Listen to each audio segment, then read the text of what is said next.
Good evening. Welcome to Equity Access Evening News. Thank you for joining us as we broadcast live from our Hampton Court studios in the capital. I am Caroline Chikerema. Zimbabwe has been facing significant power outages, and the Permanent Secretary of Energy, Gloria Magombo, says power problems could be sorted in 6 months. She said if they get Wange Unit 3 and 6 to come to play, maintain some of the imports and do a number of renewable energy projects, that is solar energy, the problem could be solved. Let's have a look. So if I manage to get at least 500 to 600 megawatts from Kariba, and we maintain and we get Wange's Unit 3 and Unit 6 to come in, and then we maintain some of the imports, and we do a number of renewable energy projects, because like we said, with solar projects, we can, if we really go on a huge drive for solar, and some of the emergency power discussions we have, we were hoping that within the next 6 months to 8 months, we should be getting to stability. No more power cuts. And energy. On the same note, Acting Chief Executive of ZESA, Patrick Chivaura, also said if the bilateral negotiations come to pass, the power situation will improve. Eskom provides us with 50 out of 350 megawatts on a continuous basis, and ZESA is working that the whole 400 megawatt is continuously supplied. Let's have a look. Bilaterals that we are negotiating, if they all come to pass, it will take care of our power situation.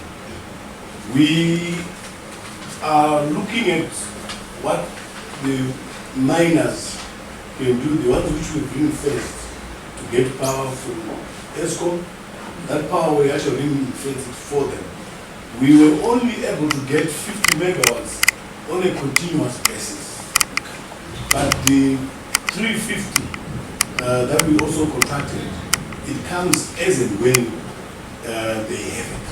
Okay. So we are actually working to make sure that the whole 400 is a continuous supply from South Africa, and it will be anchored by the same customers that we are talking about, exporters. That done, we've already, today I was actually talking to Eskom about the 50 additional and the 300. So it sounds positive from their side, but we need to finalize the new dimension for the 300 megawatts to make it fair. The miners or the exporter, the new dimension for the 300 megawatts to make it fair. The miners or the Passport charges to scale 10 times. The Registrar General Clemens Masango says the prices being used were last reviewed in 2010. Since the introduction of the RTGS, the $53 charged for passports is now less than $4 at the interbank exchange rate. We hope that everything will work out to expectation. First, that as what the PSA said, that the subsidy fees will be viewed upward as we have recommended. You will recall that the fees that we are currently charging for all the services, whether passports, IDs, and registration, were last reviewed in 2010 when we regularized. That was the US. And after the recent changes, everything now tends to RTGS. And in terms of the US comparison, 53 orders using the bank rate, 53 for the passport is now less than 4 years. So we have put a proposal to Treasury, and we hope that, because that's how they have affected these figures. They are based on the assumption that fees will be reviewed by at least 10 times what we are charging now. Then the second assumption is that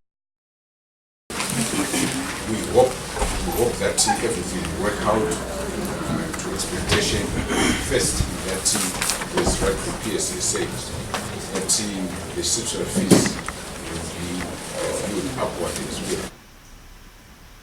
Zimbabwe hotel investment company African Sun recorded occupancies that were 24% down for the third quarter to September 2019 and 11% down for the 9 months period ended 30 September 2019.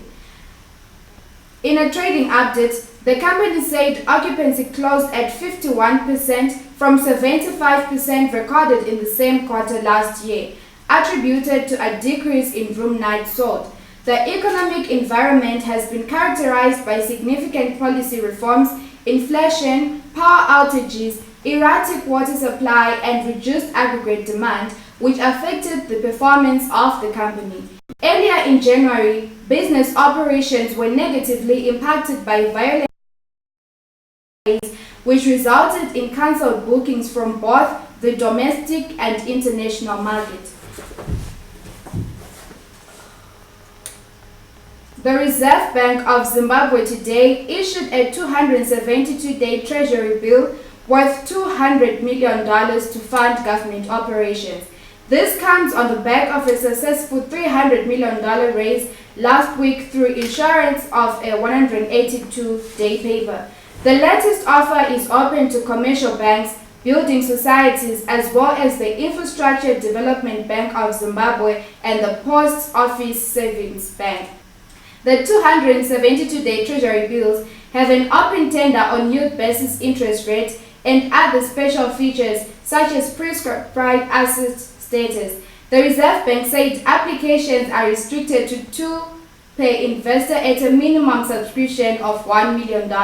Thank you for watching. Don't forget to like, subscribe, and follow us on Twitter, on Facebook, and to visit our website on www.equityaccess.net. From the Equity Access team and I, good night. Climbing to the top takes more than just hard work and smart choices.